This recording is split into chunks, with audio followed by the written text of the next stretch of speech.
La vida Lavo. Driving home drunk and I was thinking about us. Driving home drunk and you was on my mind, babe. Driving home drunk and I was thinking about us. Driving home drunk and you was on my mind, babe. Driving home drunk and I was thinking about us. Are you thinking about me? Cause I'm thinking about you. Fuck it, let me go and turn this feature off. Don't be drinking brown when you're too in love. Don't be drinking crown when you're too in love. Too much to deal with, where's the drugs? And he got me angry, I need a hug. But I'm drunk, yeah, I'm drunk, let me feel the bud. Swerving lane to lane in my partner's truck. I'm forgetting. All right, we're live. We're live from the facility studios on Alico. Shout out Cap. This is your boy Bugsy Lavoelife Sermons. We're out here with a very special guest. He's like a 239 barber legend. Barber extraordinaire. Got one of the best bald heads I've seen out here. Second to you, right? Introduce yourself, let them know who you are and what you do, man. Yo, what's going on? My name is Sean Casey, a.k.a. Twin, a.k.a. TwinCutz. I'm a barber, barbershop owner. I'm a national educator for Andis Clipper Company. I'm a platform artist for Hanzo Shears. I'm a barber specialist, learning leader for Paul Mitchell The School. And just all around passionate about being a stylist barber. All right, man, real quick, how'd you get your start, man? Because I feel like, I was talking to somebody the other day, I feel like everybody's a barber nowadays. Like, I see, like, in Cape Coral, Lehigh, before it used to be dead, now it's like 8 barbers to a road, 8 barbershops to a road. Like, how'd you get your start being a barber? I'm a little bit older maybe than some of these other guys are. So I got my license back in 99. It wasn't cool to be a barber then. It was one of those professions that if you said you was a barber, it was like, okay. Frowned down upon. Yeah, it wasn't, even if it wasn't just, it wasn't like you wasn't a doctor. Yeah, for sure. If not even close to it. Like, okay, so you're kind of uneducated, GED, whatever. You know what I mean? You barely got by, and this is what you fell upon. So, in my circumstance, in a way, I was pushed towards that way too. As a school student, I did what I did just to get by. Had a kid in high school. Had to kind of figure out what I need to do quickly. Like going to the barbershop, like watching the barbers, was always kind of an artist in my own way. And when it came down to a decisive moment, like what do you need to do, I pursued going into a barber. Now, how'd you go from being a barber to owning barbershops? Was that always a goal, or that was just something when you were just like, you know what, I want to own my own? I think when I started taking it really serious, so in 99 I got my license. I got into a barbershop. I was living in New York. I also was just like turning 21 at the time too. I think I got my license at 19. And then like 21 came around, so I was cutting hair for a couple of solid years. And then like anything, I wanted to be a record producer. I wanted to be an intern. I wanted to be, at the end of the day, I just want to smoke weed and get girls in the nightclub, So in New York was really like, it was an opportunity to, it's a bigger opportunity to sit around and cut people. So I got my start actually before I took barbering serious. I jump around those topics. It might be the Gemini in me. But I started really taking it seriously when I moved here from Florida, and I was like, I need to get this right. Around 26 years old. And I was like, yo, I need to really do something serious. So step one was teenage dad, I need to do something. 26 was like, okay, stop trying to be everything for a quick dollar and focus on what you're good at.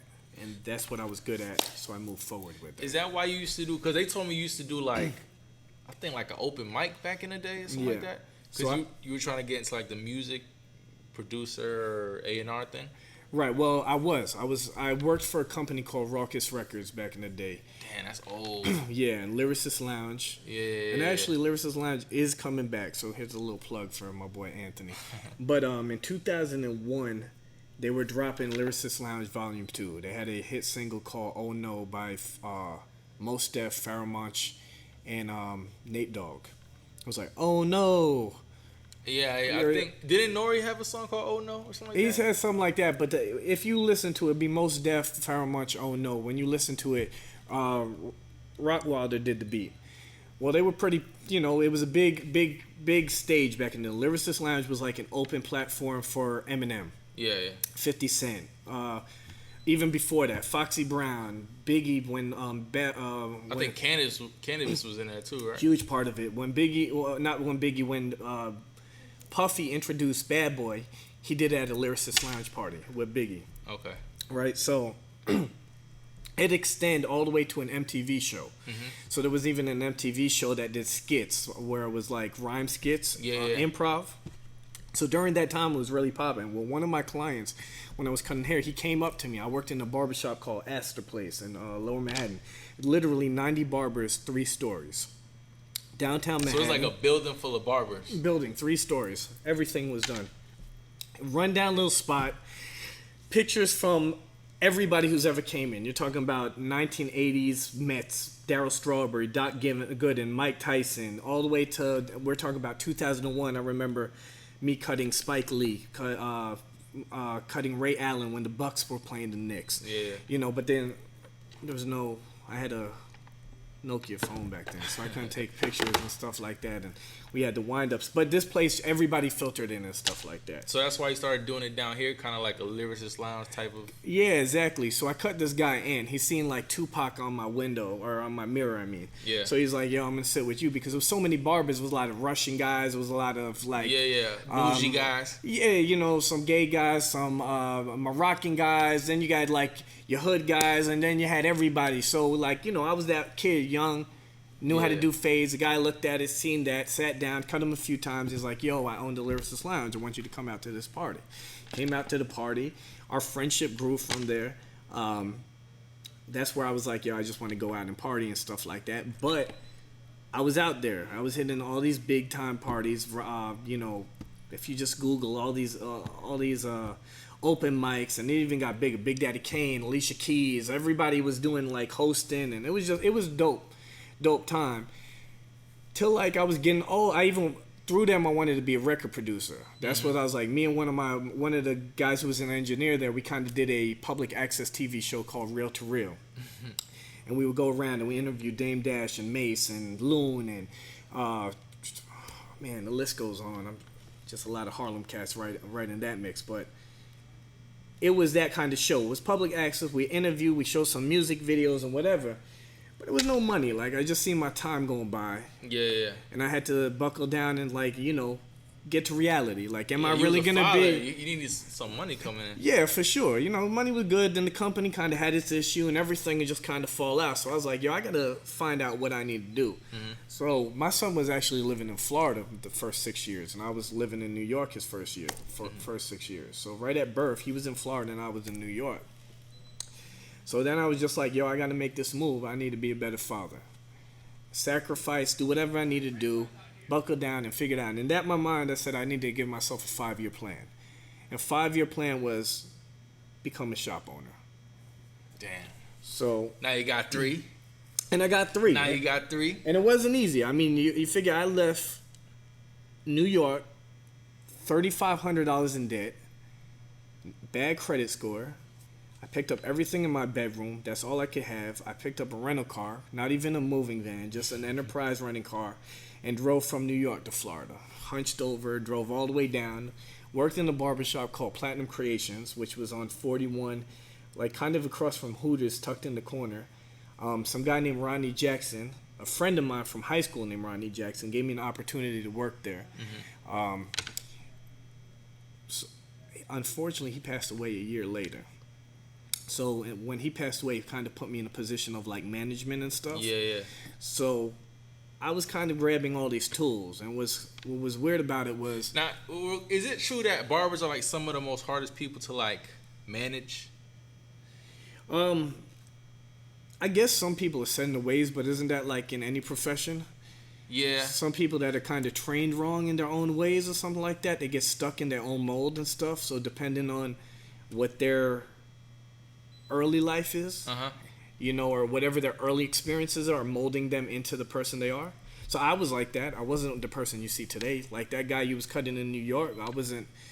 I was running late. I didn't care. You know, I leave early. I make my money for the day. I go to the clubs. You know what I'm saying? I'm not the professional. It was till reality and time kicks in, and then you're like, yo, what direction do you go? So I focused, and so like grow. It's like a learning process. It's definitely like everything. Yeah, depends on how you take it. Some people don't move out of the learning process. Some people learn from the learning process. Now another thing, you also we were talking off camera. You're not sponsored, but you're employed by Andis. Right. So a lot of people, it's quick to say sponsorship. Sponsorship is like if a company, and I get those all the time, like you're a gel company. Yeah. Hey, we'll give you our gel for free. Can you post it up or be an ambassador for the company? Employed is I'm an actual educator. So there's only 10 of us in the whole United States. Damn. We have recently we did an ambassador pool, and we got about 20 ambassadors online that have huge social media following, and they get free tools, and they post their tools upline because they can reach out to a lot of people about our tools. But there's only 10 of us that get flown out to different parts of the country for either whether it's education, trade shows, hair shows, platform work, whatever it is. Damn, that's why, cause I'm following you on Snap, and I'll see you like in Seattle, like in weird places. I'm like, what does he do?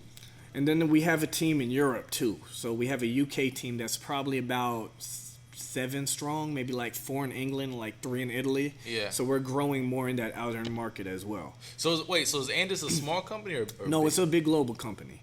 So Andis and Wall are like the 2 major clippers that we grow up, and Ulster is like the 3rd. So like Andis and Wall is kind of like McDonald's, Burger King, and Ulster could be like Wendy's. You know what I'm saying? But the main 2 that people run to right away would be like Andis and Wall, or Wall and Andis. It's more your feel. Yeah. You know. How does one get sponsored by? Or both. Either way. How does one get employed by these big companies? Like, how does you apply, or do they see what you do? Or I know there's hair shows also. Do they go to these hair shows? Right. Combination of all that. So you can go to Andis.com, and they have an education application that you could put in. Yeah. Now you fill that out. It's like you supply filling out a resume to MTV right now, or ESPN or something like that. You put in a piece of paper, it's shooting all the way down, because think about everybody who's trying to be a part of that. Yeah. So it's like anything else. It's about going out there, meeting people, shaking hands with people, investing in yourself. So yes, they do that sponsorship like the ambassadors. So if you wanted to get sponsored by a company, it's all about building up your resume, building up your social media, building up your followings, creating a name, doing good work, and you could get sponsored. Being an educator is a little bit more of a process. They're going to put you through a series of different things. First is your first impression. Yeah. They see you. They give you the shot, the opportunity, the right place, the right time. Be on point, the way you present yourself. Me as a business owner, you looking for a job, and the first thing you do is text me, what up? It's not what I'm really looking for. And I'm a small business. So imagine a global business of how many barbers in the United States trying to work for a clipper company that you're getting paid to do what you love to do, plus all your tools free, everything, all the perks. They're going to want to see their first impression. So it was important, professionalism, to have a first impression. Then once after that, you're going to get a series of things to do, whether it's an audition on stage, whether it's a classroom. They made me do a classroom here at Sun State Academy. They didn't tell Sun State Academy, but they said, we need you to do raw footage, teach a class. And I went to Sun State Academy and did one and submitted it. And then was the next step, and the next step, and next step. And then finally they're like, yo, here's your contract. Damn. Now, like, we were talking about this also off camera. Like, I know a lot of barbers, they network through social media. Like, they got their cool Instagram videos, they got their cool Facebook and all that stuff. Right. But you got your barber license 99, right? Way before social media, right? How did you network? How did you get your name out there? I think that's what helped me. See, everything happens for a reason. So my early days of that, my social media was Kinko's, and my filters were pink, green, blue, and yellow paper. And what you would do is you'd print out one and duplicate it all on the other, put it through a Xerox machine, print out a whole bunch of them, cut them into squares, and go out and actually speak with somebody. Yeah. So that was learning right away. In order to eat, I had to talk to somebody. I couldn't just post something. I tell people that all the time, even like upcoming rappers, like, it's cool to have a good social media, but nothing beats face-to-face conversation. All day long. That's the best way. Now, we all look back in life and say, what could I have done different? Or did I waste time? At a point in my life, I thought working with Rawkus and working with Lyricist Lounge, and I'm not even gonna say work because I never even got a check. I was an intern, you know what I mean? But it was an opportunity to try and grow into that field. But looking back, did I waste years of my life? At its time, I was like, man, what did I do? This is like 6 years I just wasted. I could have done something different. What it helped me establish being a multi-business owner, even in establishing my first business owner, or even the open mic you were talking about back then, and even doing clubs downtown and building up money, I took jewels that I learned from the past and applied it towards a town that wasn't as progressive as in New York City, and used that momentum to build something towards a goal that I wanted. So everything is straight up conversation. I haven't taken a walk in 2 years as a barber. So I work big boy talk. I work in and I only work 3 days now. I work 2 days as a barber instructor, and I work 3 days in the barbershop.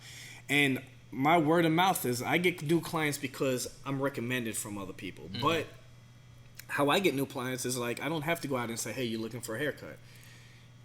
I go to the bank. My banker is actually my client, one of my best tipping clients. And I went to the bank to actually open up an account. He seen my name. He seen what I was doing. Oh, you cut hair, this, that, and that. I built a relationship. He came to me. I cut his hair. He told his friend. And that's how it grows. So you really don't even need a social media to create balance and build a reputation. There's nothing that's going to beat the old ways of anything. Now, social media is great. Don't eliminate it. You should utilize it. Somewhere I'm coming from that you had to pay for advertisement. This little machine is free. Yeah. So why not use something for free? But I'm also from the day that hand-to-hand business card. I tell every new barber, give out 25 business cards a day. And this is a project. Try for any barber. There's 300,000 people living in Fort Myers.